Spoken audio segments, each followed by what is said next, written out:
Olivia Mercer liked quiet nights. As a professor who studied stars, she enjoyed her small cabin near the big telescope in Puerto Rico. The night air was warm, and the stars were bright in the sky. She had fallen asleep with her astronomy book still open on the bed. A strange blue light woke her up. At first, Olivia thought it was her phone. Then she saw someone standing at the foot of her bed. Olivia grabbed her glasses from the nightstand and put them on. She could not believe her eyes. A tall woman stood there. But she was unlike any woman Olivia had ever seen. The stranger's skin glowed like pearls in moonlight. Her eyes changed colors like the northern lights, blue, then green, then purple. Most shocking were her hands with 6 long fingers on each.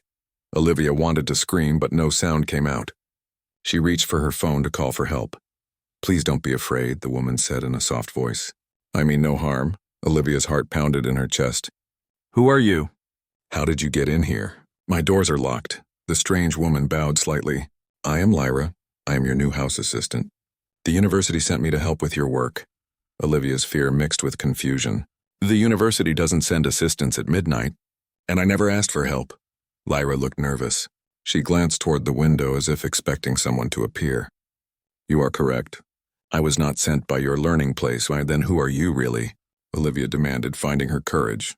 Lyra sighed. "I need somewhere to hide. My transportation had a problem and crashed in the forest behind your home. I need time to fix it." "Your car crashed?" Olivia asked.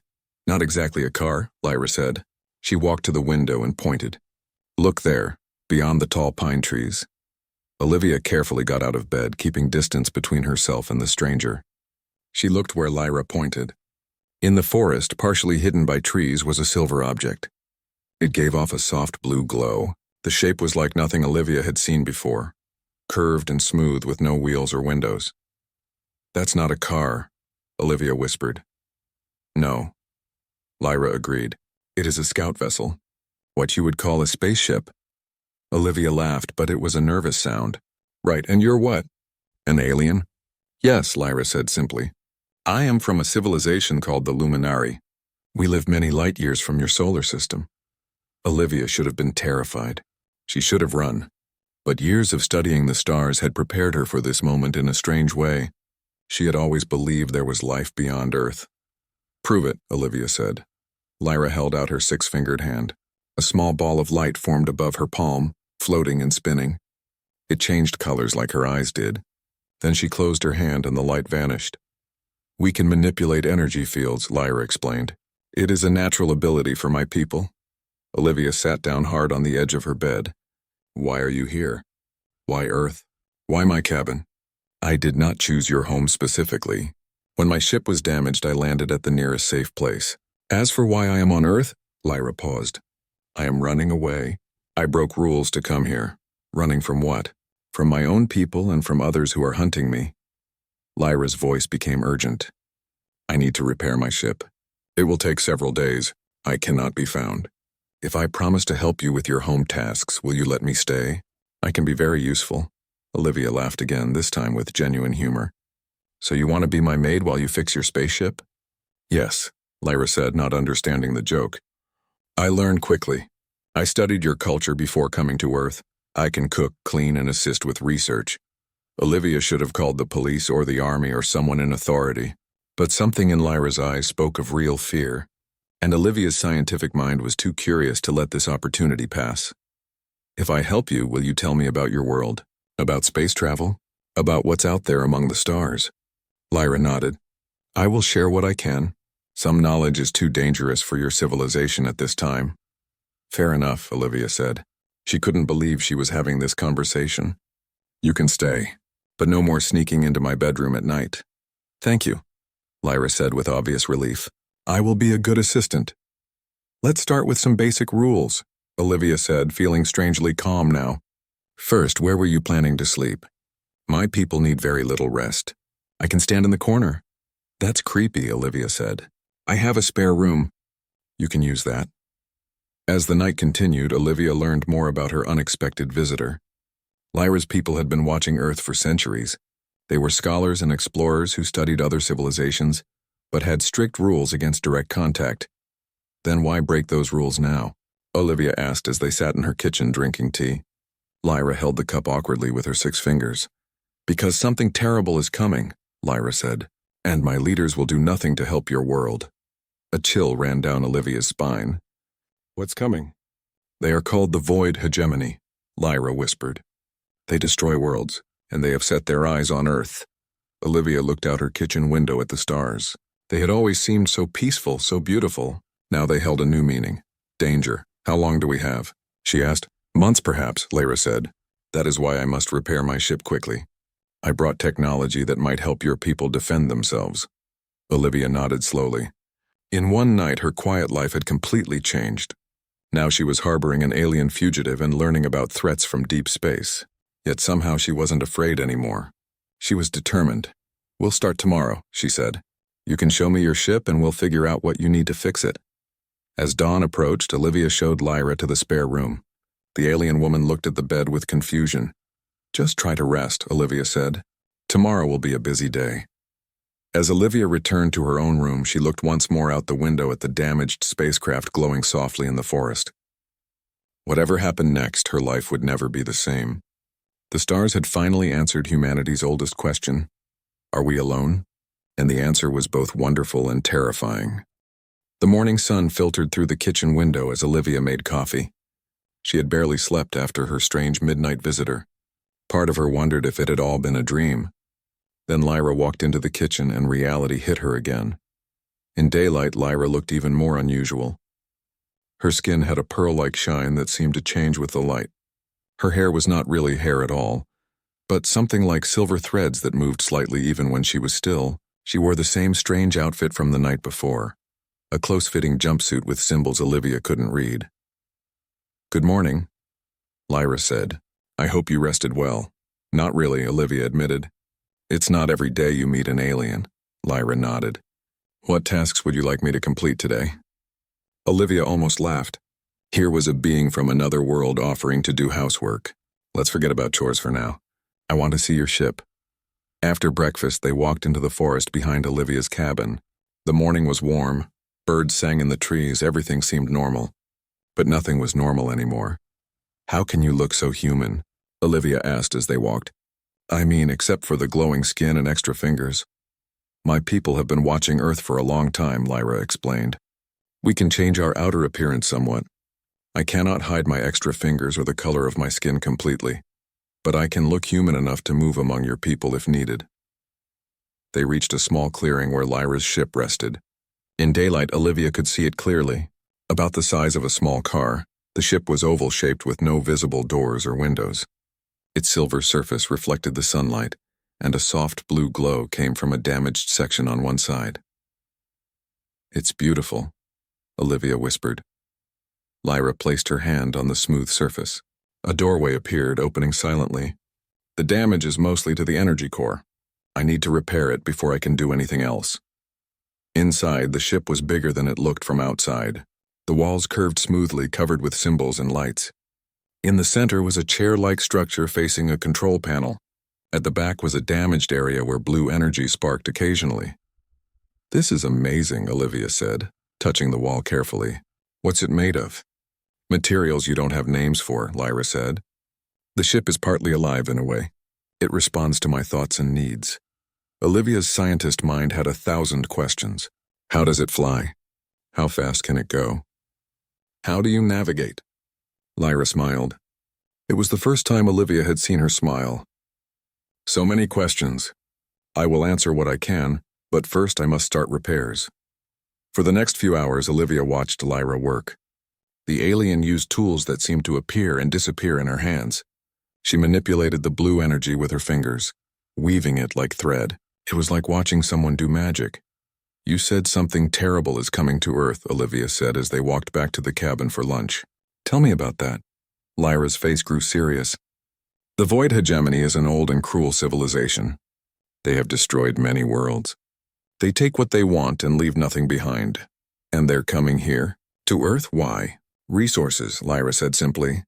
Your planet is rich in things they need. Water, minerals, and... She hesitated.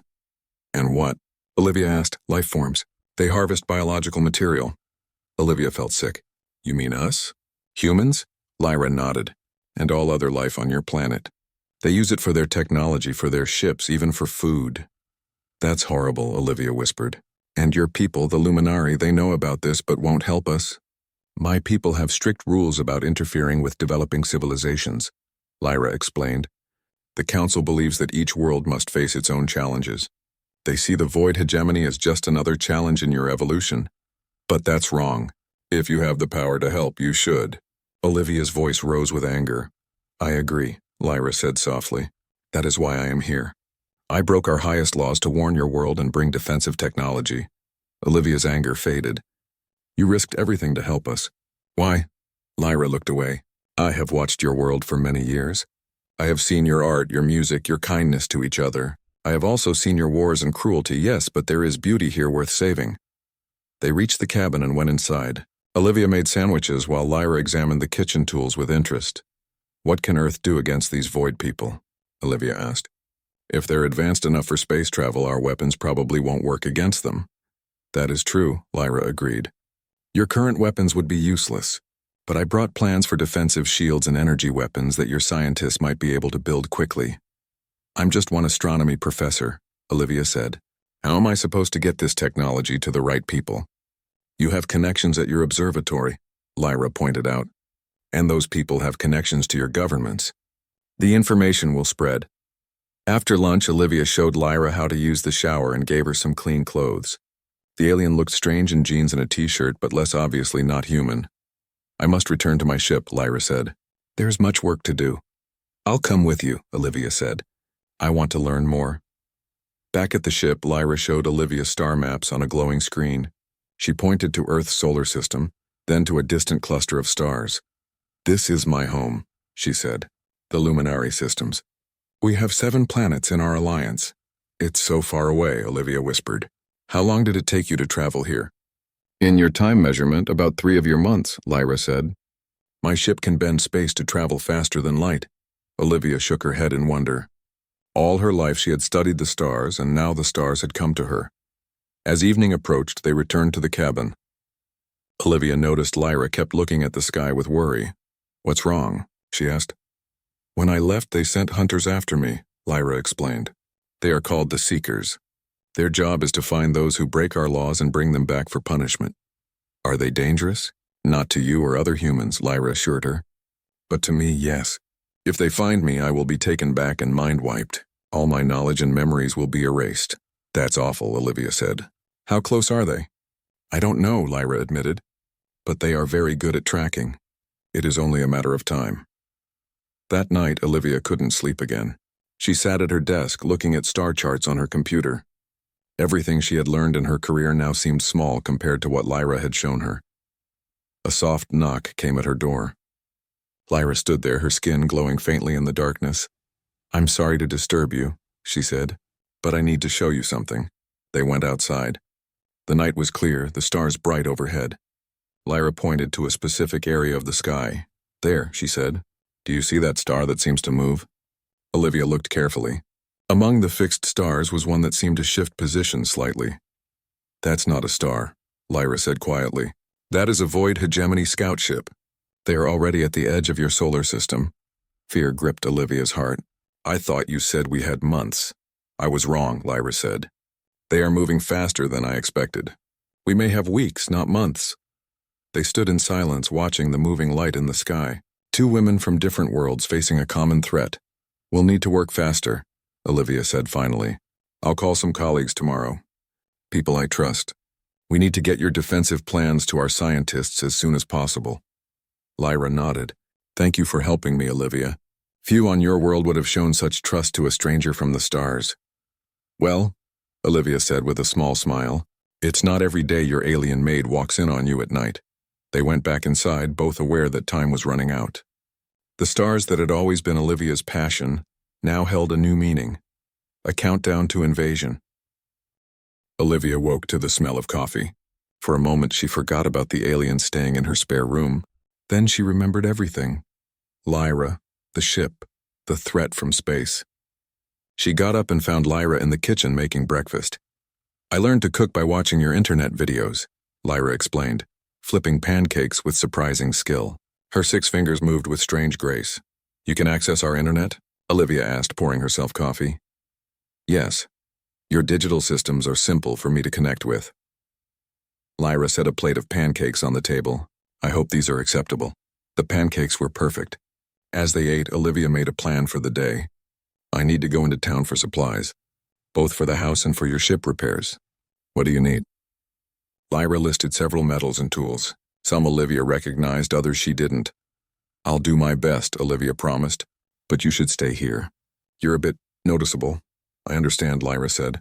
I will continue working on my ship while you are gone.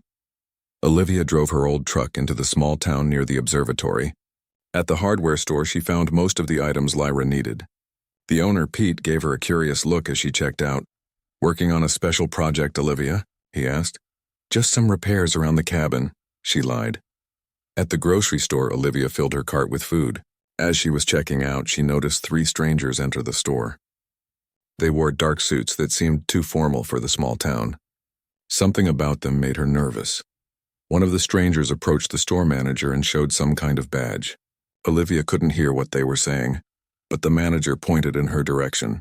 The stranger turned and looked at her with cold eyes. Olivia paid quickly and hurried to her truck. As she loaded the groceries, she saw the 3 strangers exit the store. They were watching her. She drove away, checking her mirror often. The strangers didn't follow, but her heart pounded all the way home. When she reached the cabin, Lyra was waiting anxiously. You must pack your important things, Lyra said before Olivia could speak. We need to leave. What? Why? Olivia asked, setting down her bags. The Seekers are here, Lyra said. I felt their scanning technology. They are searching for me. Olivia told Lyra about the strangers in town. Could those be your Seekers? Lyra shook her head. No, the Luminary Seekers would look more like me. Those you describe sound like something else. Something worse. Void hegemony, Olivia whispered, perhaps. Or human authorities who have detected my ship. Either way, we are not safe here. Olivia quickly packed clothes, her laptop, and important documents. Lyra gathered the supplies from town. They loaded everything into Olivia's truck and drove to the hidden spaceship. Can your ship fly yet? Olivia asked as they unloaded their things. Not far, Lyra admitted. The energy core is still damaged, but we can move it deeper into the forest where it will be harder to find. Using a device from her belt, Lyra made the ship hover slightly above the ground. They guided it through the trees to a small cave Olivia knew about from her hikes. The ship fit inside perfectly. We can stay here for now, Lyra said. It will shield us from detection. They set up a small camp in the cave. As night fell, Lyra continued working on her ship while Olivia used her laptop to check news sites. There's nothing about aliens or strange visitors, she told Lyra. But there is a report about international researchers arriving to work with the observatory. That must be our visitors from town, Lyra said without looking up from her work. They are using your science facility as cover to search for me. But who are they really? Lyra's hands stopped moving. I fear they may be Void Hegemony scouts in human disguise. They send advanced teams to learn about worlds before invasion. A chill ran down Olivia's spine. If they're already here, does that mean... Yes, Lyra said grimly. Their main forces are closer than I thought. We have days, not weeks. The next morning, Olivia drove carefully back to the observatory. She needed to access her work computer and check her messages without raising suspicion. The parking lot had 3 black SUVs she didn't recognize. Inside, her colleague Nancy greeted her. Olivia, where have you been? The new research team has been asking for you. I've been working from home, Olivia said. What new team? Some international group. Very hush-hush. They're using the South Lab. Nancy leaned closer. Between us, they give me the creeps. They ask a lot of questions about unusual signals we've detected. Olivia felt cold. What kind of signals? That's the weird part. They knew about that strange pattern you found last month. The one that didn't match any known sources. How would they know about that? We haven't published it yet. Olivia remembered showing those signal patterns to Lyra. The alien had recognized them as Void Hegemony communications. These researchers were definitely not human. I need to check something in my office, Olivia said. I'll be quick. In her office, Olivia downloaded her research files and cleared her computer of anything related to the strange signals. As she was about to leave, a man appeared in her doorway. He was tall and thin, wearing a perfect black suit. His face was handsome but somehow wrong. like a mask that didn't quite fit. "Dr. Mercer," he said in a voice too smooth to be natural. "I am Dr. Reed with the International Space Monitoring Coalition. We've been hoping to speak with you." Olivia forced a smile. "I'm actually in a hurry. Perhaps tomorrow?" The man stepped into her office. "It won't take long. We're interested in the signal anomalies you detected near the outer planets. They match patterns we've been tracking." "My work is preliminary," Olivia said, edging toward the door. "Nothing worth discussing yet." "We believe otherwise." The man's eyes seemed to change color slightly, a dark purple flashing in his pupils. "We also have questions about unusual energy readings near your home. Our equipment detected something, not from Earth." Olivia's heart raced. "I don't know what you mean." "I think you do." The man moved closer. "Where is the luminary fugitive, Dr. Mercer?"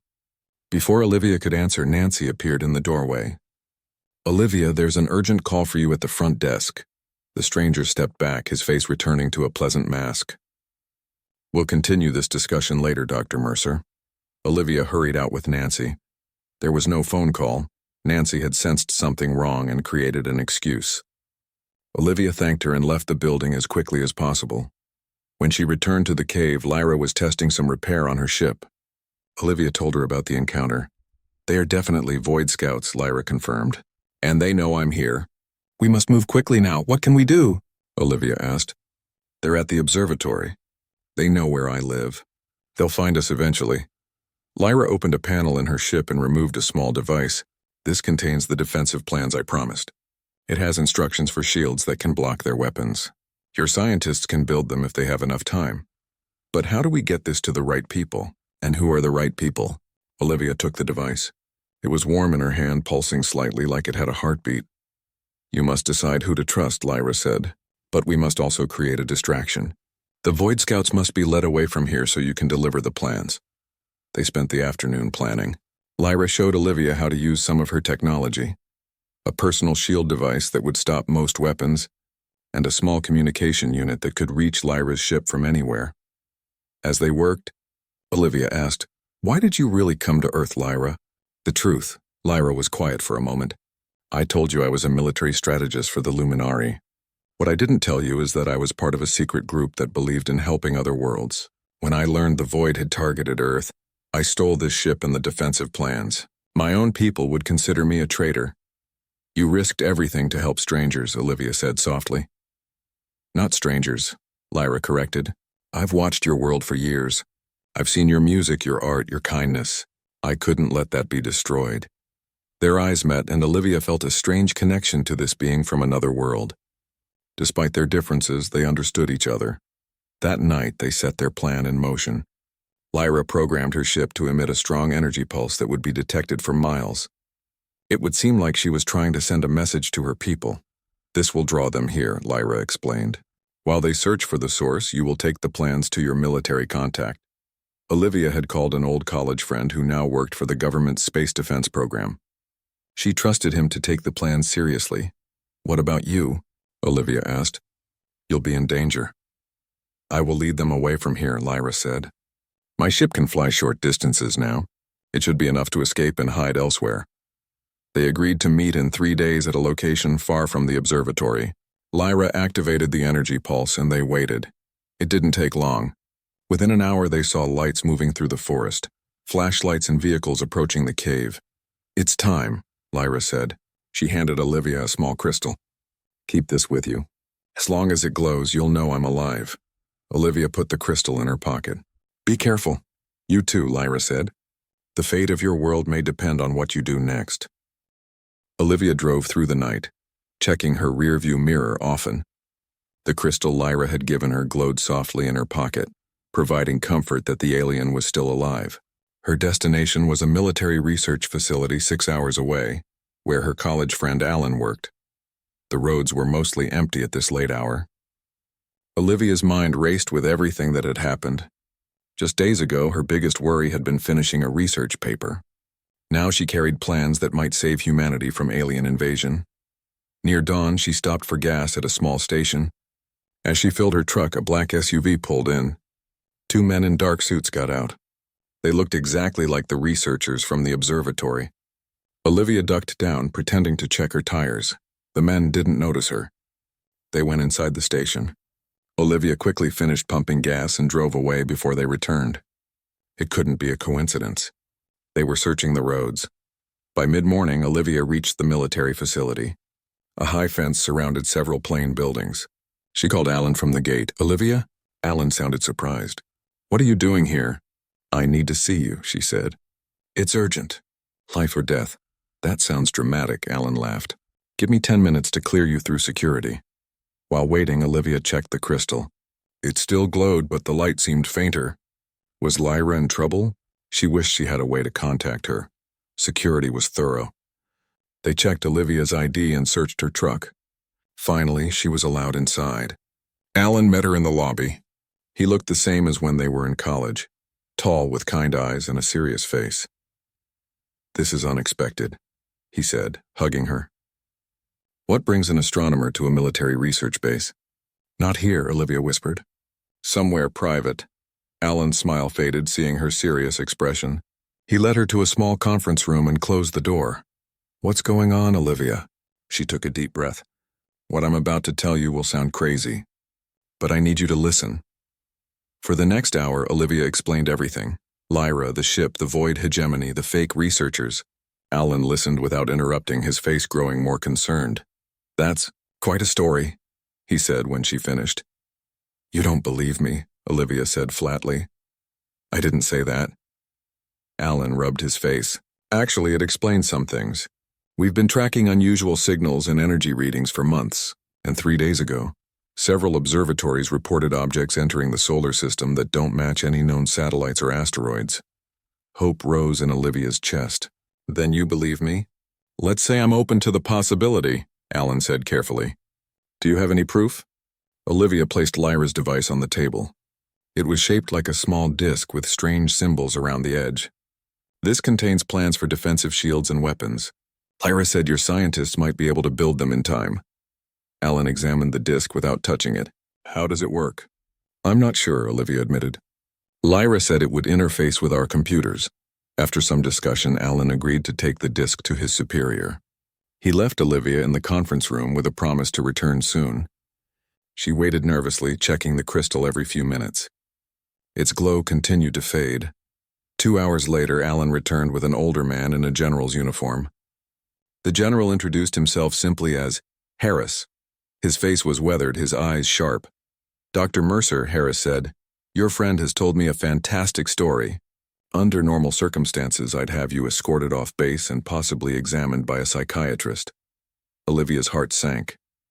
"However," Harris continued, "these are not normal circumstances. The device you brought us is unlike anything we've seen.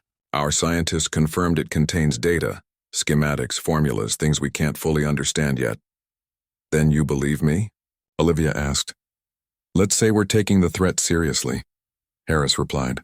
"We've been tracking unusual activity in the outer solar system for months.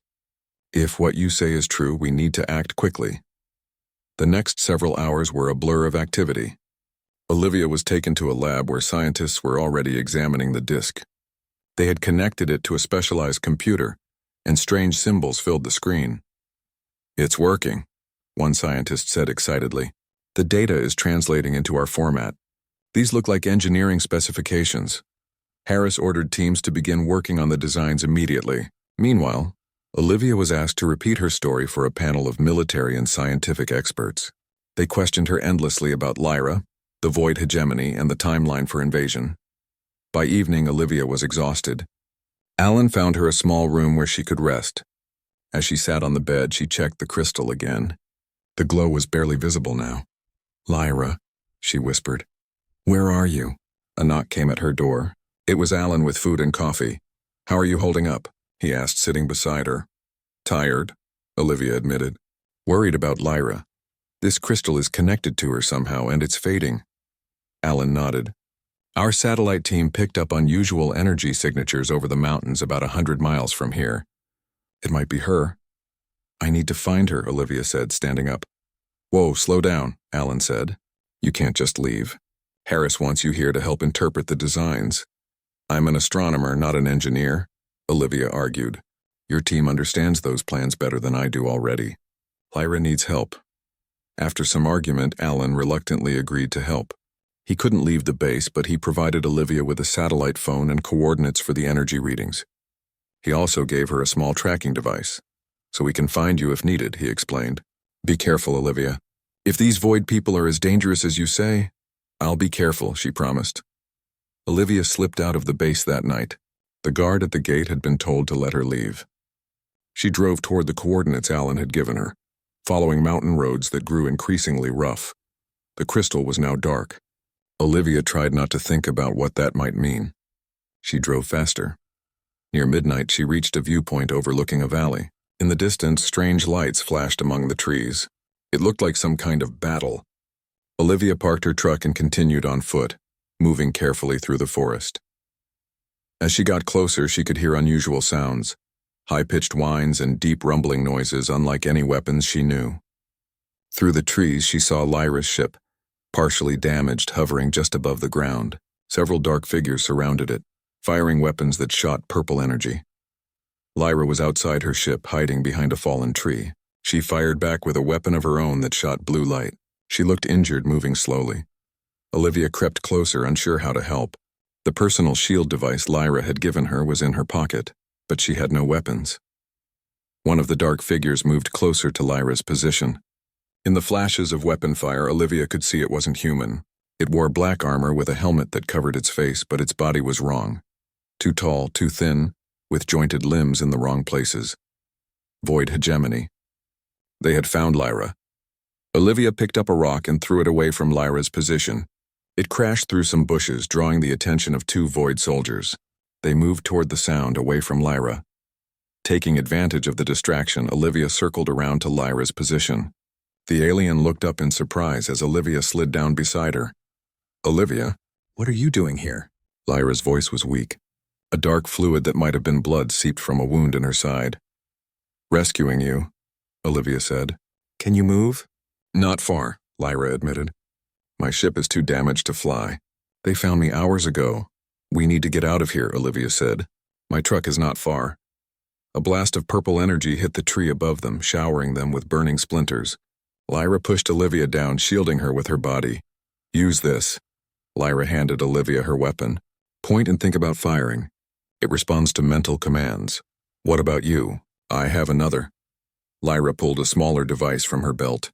On my signal, run to the left toward those rocks. I will create a distraction. Before Olivia could argue, Lyra threw something into the air. It exploded in a blinding flash of blue light. The void soldiers screeched, a horrible sound that wasn't human at all. Now! Lyra shouted. They ran, Lyra moving slowly due to her injury.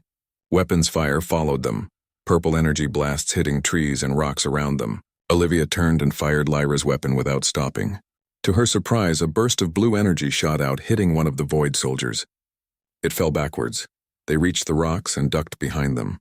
Lyra was breathing hard, clearly in pain. We need to keep moving, Olivia urged.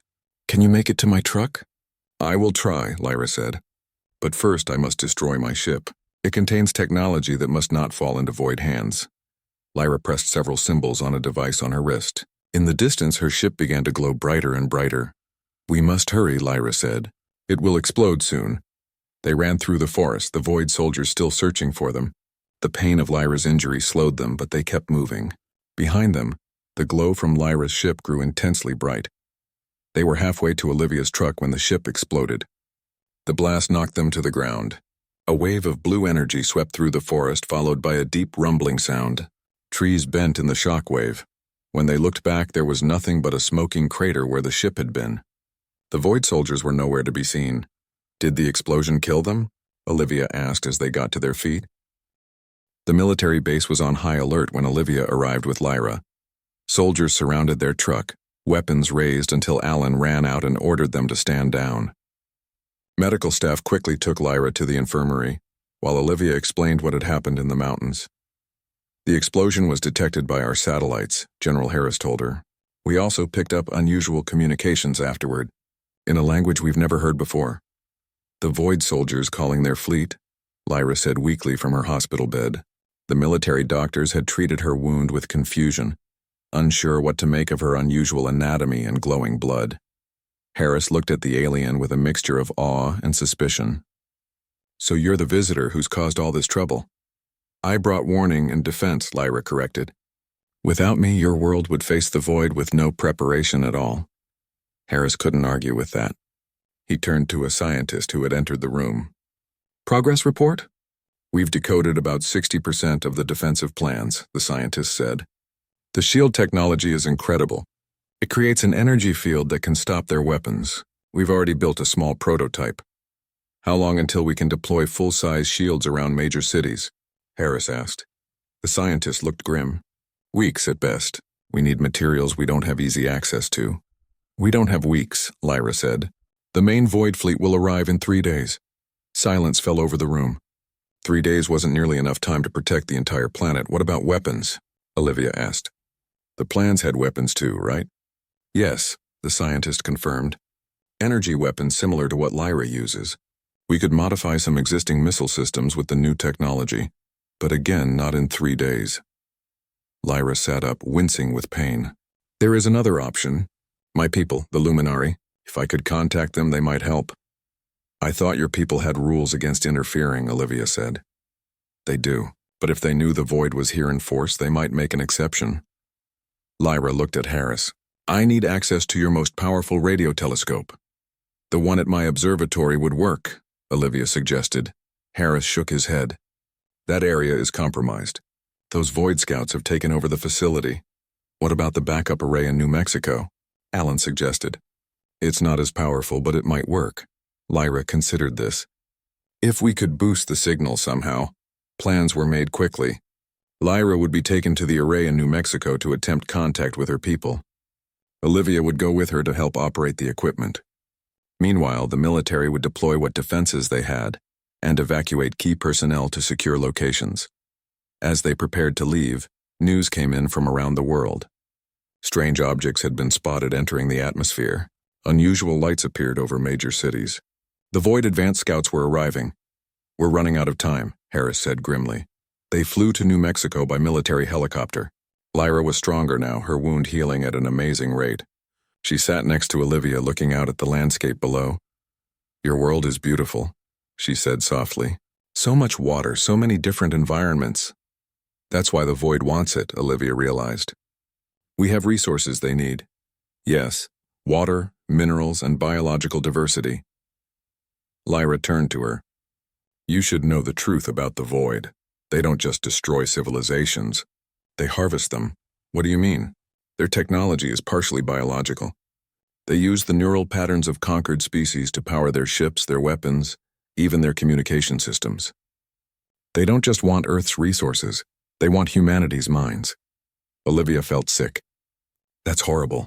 It is why we must stop them, Lyra said. Your species has such potential, such creativity. The Void would reduce you to components in their machines. The helicopter landed at the array facility. Unlike the main observatory, this one was smaller with fewer buildings surrounding dozens of satellite dishes pointed at the sky. The military had secured the area, and scientists were already preparing the equipment according to Lyra's specifications. Using parts from her remaining technology, Lyra modified the main dish to amplify its signal.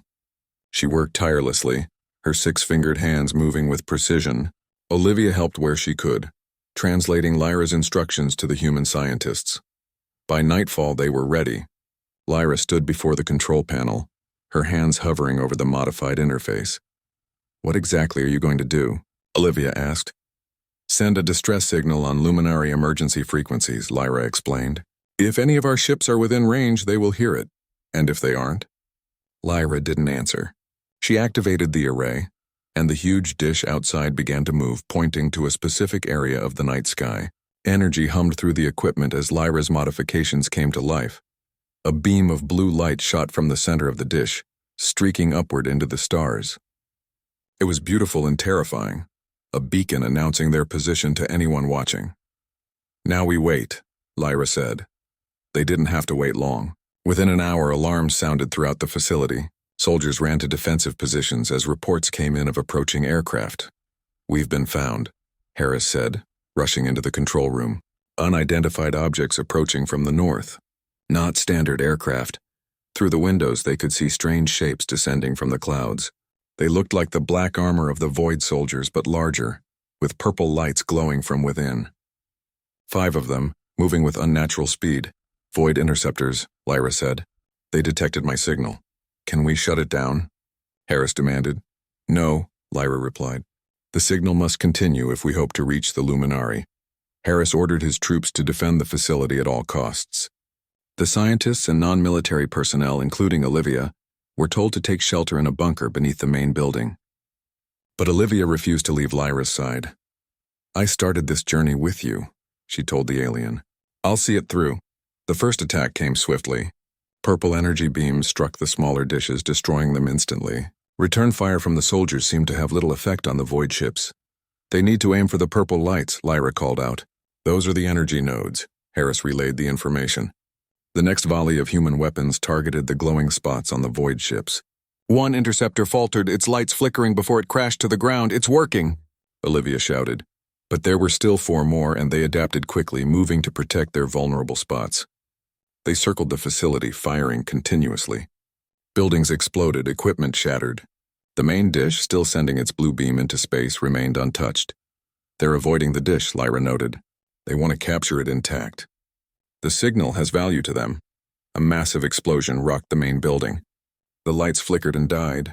Emergency power came on, casting everything in red light. Generator hit, someone reported. We're on backup power. 10 minutes at most. Lyra's face fell. Not enough time. The signal needs at least an hour to reach the nearest Luminari patrol route. Then we need to buy time, Olivia said. She turned to Harris. General, can your troops hold them off? Harris shook his head. Not for an hour. Those things are tearing us apart. Lyra suddenly straightened. There is a way. But it's dangerous, she explained quickly. The dish controls could be routed to a portable device. If someone took that device to a different location, the Void would follow, thinking the signal was coming from there. Meanwhile, the real dish could continue transmitting from here. I will take the decoy, Lyra said. That's suicide, Olivia protested. I have the best chance of survival, Lyra countered. I know their tactics, their weaknesses. I'm going with you, Olivia insisted. No, you must stay to maintain the real signal. You're the only one who understands both the array and my modifications. They argued briefly, but time was running out. Finally, Olivia agreed. Lyra quickly built the decoy device, a small box that emitted the same signature as the main dish, but at a lower power. Before leaving, Lyra took Olivia's hands in hers, all 6 of her fingers wrapped around Olivia's 5. Your courage has been a light in dark times, Olivia Mercer. Few would have helped a stranger from the stars as you have helped me. Come back, Olivia whispered. Promise me. I promise to try, Lyra said. Then she was gone, slipping out a back entrance with a small team of soldiers. Olivia returned to the controls, working frantically to keep the main signal strong as power fluctuated. Outside, the battle continued. Through the windows, she saw one of the Void ships suddenly break off and head north, following Lyra's decoy. Then another followed. And another. Soon all remaining ships had taken the bait, leaving the facility momentarily clear. It worked, Alan said, joining Olivia at the controls. But they'll be back when they realize it's a trick. Then we work fast, Olivia replied. For the next 40 minutes they fought to keep the signal going as systems failed around them. The backup power gave out and they switched to emergency batteries. Equipment overheated and had to be cooled manually. But the blue beam continued to shoot upward, carrying humanity's desperate plea for help into the stars. Reports came in of Lyra's team. They were leading the Void ships on a chase through canyons, staying just ahead of capture. 2 soldiers had been lost. Lyra was still alive, still running. 55 minutes, Olivia announced. Just a little longer,